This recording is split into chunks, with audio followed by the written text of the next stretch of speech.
नमस्कार विद्यार्थी मित्र हो, आज आपण BA द्वितीय वर्षातील तृतीय सत्रामध्ये आपला भूगोल विषयाच्या अनुषंगाने असणारा पेपर हवामानशास्त्र हा हवामानशास्त्र या ठिकाणी आपण अभ्यासण्याचा प्रयत्न करत आहोत। या हवामानशास्त्रातील वायुभार हे प्रकरण या ठिकाणी आपण अभ्यासतोय। या वायुभार या प्रकरणामध्ये पृथ्वीवरील असणारी वायुभार किंवा वायुदाब पट्टी हे या ठिकाणी आपण अभ्यासतोय। त्यामध्ये आपण मागील तासामध्ये विषुवतीय कमी दाब पट्टा बघितला, त्यानंतर उपोष्ण कटिबंधीय जास्त वायुभाराचे आपण दोन पट्टे हे या ठिकाणी बघितले। आज आपल्याला उपध्रुवीय कमी दाबाचे पट्टे या ठिकाणी बघायचे आहे।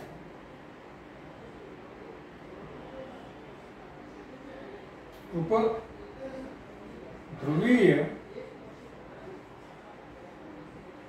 कमी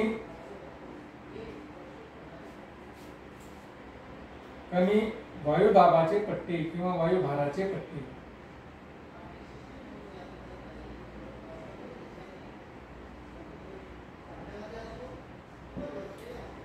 उपध्रुवीय कमी वायुभाराचे पट्टे या ठिकाणी आपण अभ्यासतो।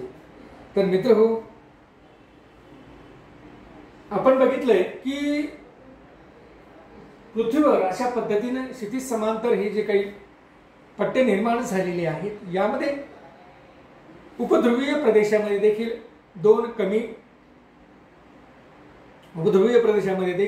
कमी दाबाचे पट्टे हे निर्माण झालेले आहेत। कमी वायुभाराचे पट्टे हे या ठिकाणी निर्माण झालेले आहेत। दोन्ही गोलार्धामध्ये साधारणतः 55 अंश अक्षावृत्त ते 65 अंश अक्षावृत्ताच्या दरम्यान 55 अंश अक्षावृत्त ते 65 अंश अक्षावृत्ताच्या दरम्यान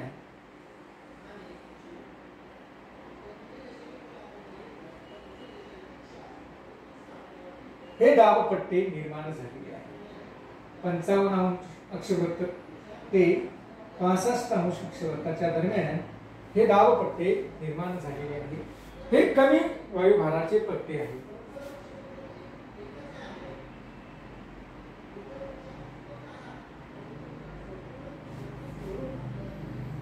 कमी वायुभार हे कमी वायुभाराचे प्रदेश आहेत। या ठिकाणी आपण जर बघितलं तर हे कमी वायुभाराचे प्रदेश या ठिकाणी निर्माण झालेले आहेत। आता हे जे काही दाब पट्टे निर्माण झालेले आहेत, हे उत्तर गोलार्धामध्ये 55 अंश उत्तर अक्षावृत्त ते 65 अंश उत्तर अक्षावृत्त याच्या दरम्यान, आणि दक्षिण गोलार्धामध्ये देखील 55 अंश दक्षिण अक्षावृत्त ते 65 अंश दक्षिण अक्षावृत्त यांच्या दरम्यान हे उपध्रुवीय कमी दाबाचे पट्टे निर्माण झाले।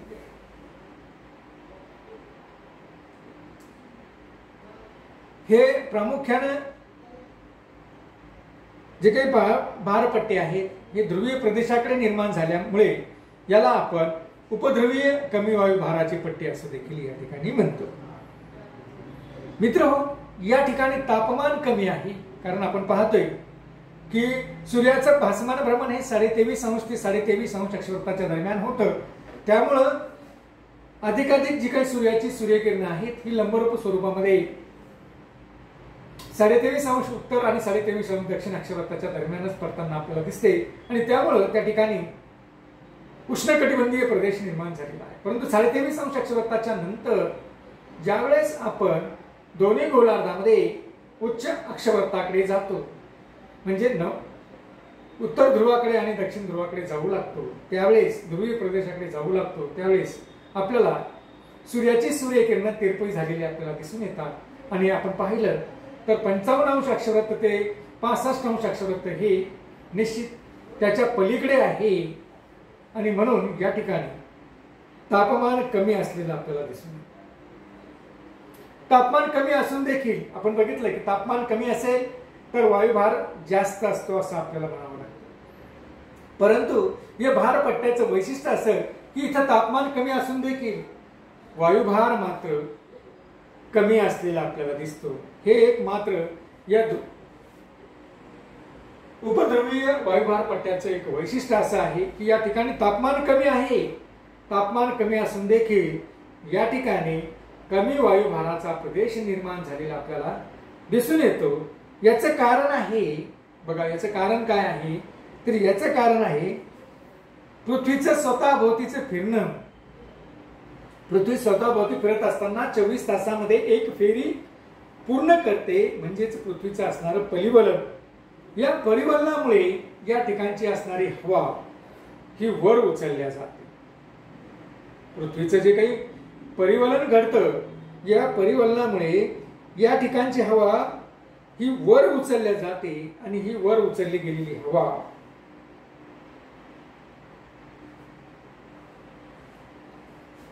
ध्रुवीय प्रदेशात व उपोष्ण प्रदेशातील हवेवर ही जी काही हवा आहे, ही जी काही या प्रदेशातील परिवलनामुळे ही हवा एक तर ध्रुवीय प्रदेशाकडे किंवा ही हवा एक तर उपोष्ण कटिबंधाच्या प्रदेशाकडे फेकली जाते. ही वर उचलून ध्रुवीय प्रदेशाकडे किंवा ही उचलून या उपोष्ण हवामानाच्या प्रदेशाकडे फेकली जाते.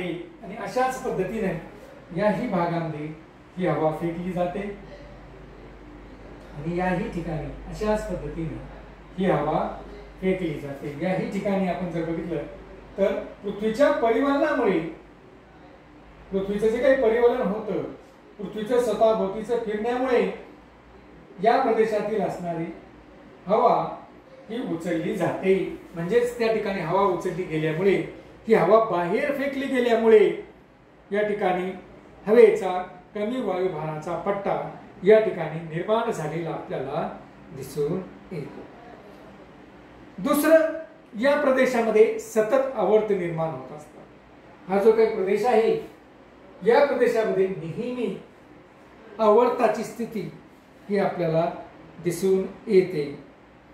त्यानंतर तिसरं, या उपध्रुवीय कमी दाब पट्ट्याचं जर वैशिष्ट्य आपण बघितलं तर आपल्याला असं दिसतं की या ठिकाणी अनेक उष्ण प्रवाह या प्रदेशातून वाहतात. आणि आपल्याला माहिती आहे की उष्ण प्रवाह जर वाहत असेल तर उष्ण प्रवाहामुळे त्या प्रदेशातील असणाऱ्या, त्या उष्ण प्रवाहाच्या लगत येणाऱ्या जो काही प्रदेश आहे त्या प्रदेशातील हवा ही उष्ण होते आणि म्हणून ते देखील एक कारण या ठिकाणी कमी दाब निर्माण होत असण्याचं आहे. त्यानंतर दोन जास्त दाबाच्या दरम्यान, जर दोन जास्त दाबाचे पट्टे निर्माण झालेले आहेत तर त्यांच्या दरम्यान एक कमी दाबाचा प्रदेश निर्माण होत असतो.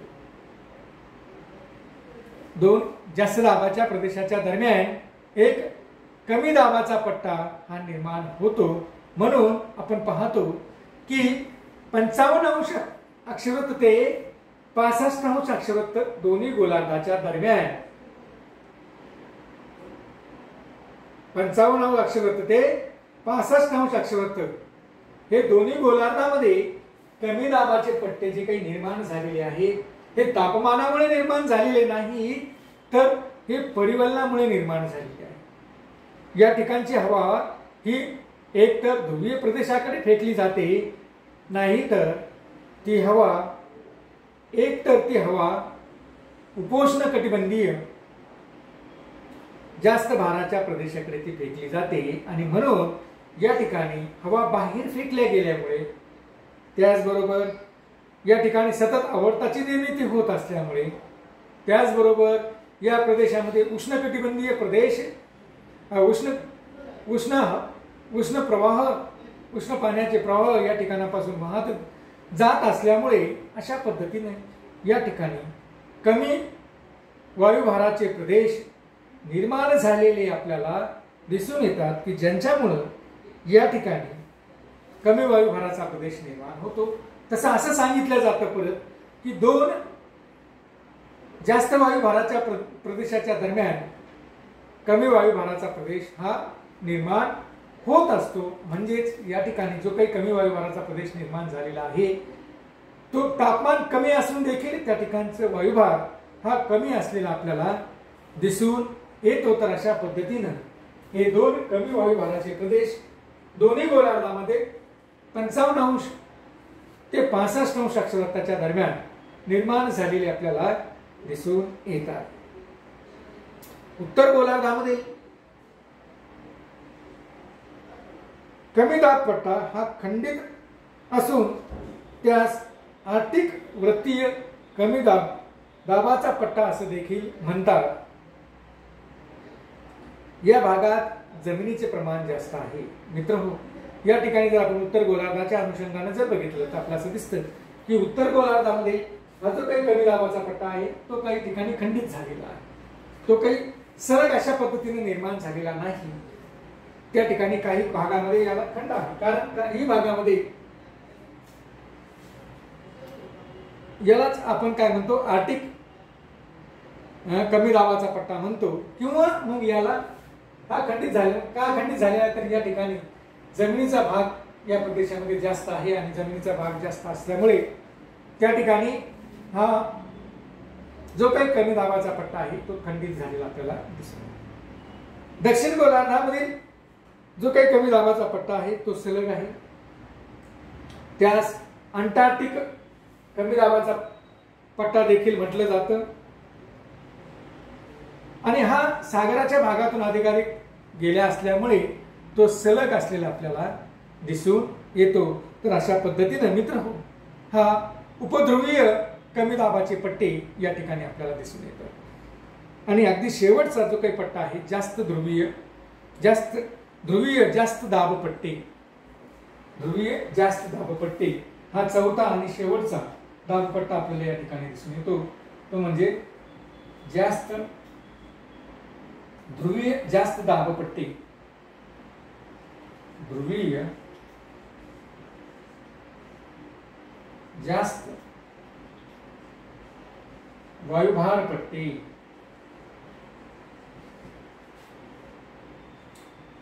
हे जास्त वायुभार पट्टे देखील दोन आहेत। एक आहे अगदी ध्रुवाजवळ, दोन्ही ध्रुवाजवळ हे दाबपट्टे निर्माण झालेले आहेत। दोन्ही ध्रुवाजवळ हे जास्त वायुभाराचे पट्टे निर्माण झालेले आहेत। आपण जर उत्तर आणि दक्षिण गोलार्धाचा जर विचार केला तर दोन्ही ध्रुवीय प्रदेशामध्ये अशा पद्धतीने हे जास्त वायुभाराचे पट्टे निर्माण झालेले आहेत, कारण या ठिकाणी अतिशय जास्त प्रमाणामध्ये तापमान कमी असतं आणि जास्त प्रमाणामध्ये जर तापमान कमी असेल तर मग या भागामध्ये वायुभार जास्त, जितकं जास्त तापमान कमी तेवढा वायुभार जास्त, म्हणून या ठिकाणी जास्त वायुभाराचे दोन पट्टे हे निर्माण झालेले आपल्याला दिसून येतात। एकंदरीत जर आपण पृथ्वीवरील वायुभार पट्टे जर बघितले तर आपल्याला असं दिसतं 1, 2 आणि 3 कमी वायुभाराचे पट्टे आणि जास्त वायुभाराचे जर पट्टे आपण बघितले तर